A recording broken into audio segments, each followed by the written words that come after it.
जब ऐसा बढ़ेगा कि जैसे त्रेता युग में राक्षसों ने ऋषियों को खाया था, उससे भी कुछ और बढ़ करके, तब भगवान का अवतार होगा। जब ऐसा हाहाकार मच जाएगा, तब भगवान अधर्म का नाश करके धर्म की स्थापना करने के लिए अवतरित होंगे। तो ऐसा तो अब वर्तमान में भी हो रहा है, तो भगवान को अवतार ले लेना चाहिए। तो कह रहे हैं कि अभी नहीं, युग धर्म के अनुसार अभी ऐसा नहीं हो रहा है। जब कोई भी साधक नहीं रह जाएगा, कोई भी संत महात्मा नहीं रह जाएंगे, जब तक संत महात्मा उनके पार्षद विराजमान है, तब तक भगवान को आने की जरूरत नहीं। उनके दासों में इतनी सामर्थ्य है कि वे अपने भजन बल से जगत का मंगल करते। सच्ची मानो ना, अगर भजनानंदी महात्मा ना हो तो आग की तरह संसार जल जाए। जो धर्मात्मा है, जो साधु हैं, जो भक्तजन है, जब उनकी रक्षा करने वाला कोई नहीं रह जाता, तब मैं अवतरित होता। इसीलिए भगवान युग युग में अवतरित होते हैं। भोजन भी ना हो, कोई व्यवस्था भी ना हो, और मन आनंदित है तो कोई फर्क नहीं पड़ता। और सब कुछ है, जितना वैभव कहा जाता है, वो मन अशांत है तो कुछ नहीं मिला। और मन सदैव अशांत रहेगा जब तक भजन नहीं करोगे। तब लग जीवन कुशल को, क्या सपने हो मन विश्राम, जब लग भजत न राम को, शोक धाम तज। मन में हमारे आनंद तभी आएगा जब भगवान से हुए।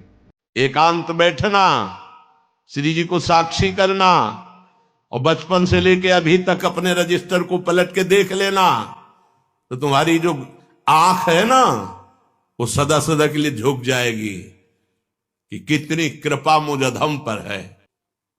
थोड़ी देर बैठ के अपना भी रजिस्टर पढ़ो।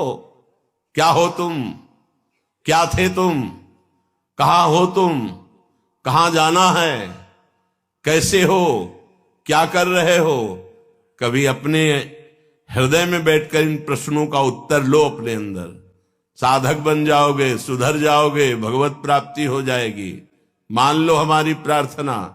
ये हम किसी राग द्वेष से युक्त होकर, प्रेरित होकर के नहीं कह रहे, बहुत प्यार से भर के कह रहे हैं, क्योंकि बहुत क्षण में नष्ट हो जाने वाला तुम्हारा शरीर कोई अविनाशी सच्चिदानंद शरीर नहीं है, और इसी शरीर से भगवत प्राप्ति होती, किसी अन्य शरीर से नहीं। पापी आदमी को देखा जाता है, वो जो करता सफल होता चला जाता है।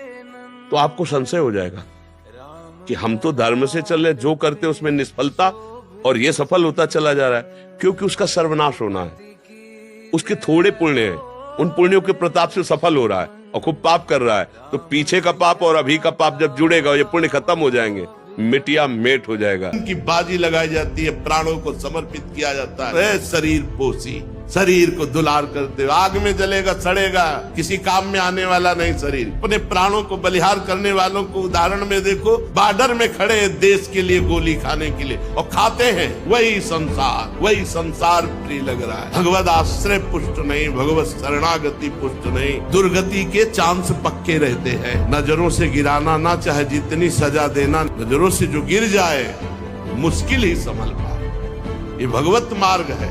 पुष्ट रहो। अरे हर जन्म हमने संसार के लिए दिए, एक प्रियाजू के लिए दे देंगे। हम मुस्कुरा मुस्कुरा कर राधा राधा कहेंगे। बोलो, चाहे जितना तुम कष्ट दो। उपासक को थोड़ी निष्ठा तो रखनी चाहिए, थोड़ी निष्ठा, इष्ट निष्ठा, धाम निष्ठा, गुरु निष्ठा, नाम निष्ठा, कोई एक निष्ठा तो हृदय में होनी चाहिए। प्राण निकल जाए पर अपनी निष्ठा को न छोड़े, उसे निष्ठा कहते। थोड़ा दुख आया रो दिए, थोड़ा खुशी हुई नाच दिए। नाचना भी है तो ऐसी हिम्मत में कि भारी से भारी दुख में भी नाचना बंद नहीं होगा। रोना है तो केवल प्रभु के लिए रोना है, झुकना है तो केवल भगवत भाव में झुकना है। हमको कोई रौंद नहीं सकता, कोई झुका नहीं सकता।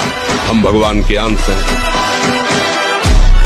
वो कृपा परम मंदिर। 50,000 रुपए महीने नौकरी मिले, और जो वहां का हेड है वो हमें गाली भी दे तो हम सहेंगे, और मन नहीं लग रहा पर हम 8 घंटा ड्यूटी देंगे ना। क्यों? पेमेंट से। ऐसे ही हमें सुखी होना है, तो लोग हमको गाली दे तो परवाह नहीं करनी, मन ना लगे तो परवाह नहीं करनी, क्योंकि मुझे सुखी होना है। और सुखी कैसे होगा? भजन से। भजन से ही बात बनेगी, मन लगे या न लगे।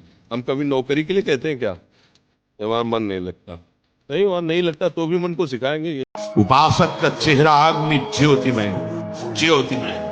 ऐसा नहीं कि वो सांवला रंग है तो खिल नहीं पा रहा, नहीं, ब्रह्मचर्य और नियम, ऐसे कमल के फूल का जैसा चेहरा हो जाता है उसका, खिल जाता है ऐसे। मुख प्रसन्न तन तेज विराजा, कीन्हिस रामचंद्र कर काजा। कोई ऐसी पराजय नहीं है जो हमें पराजित कर सके।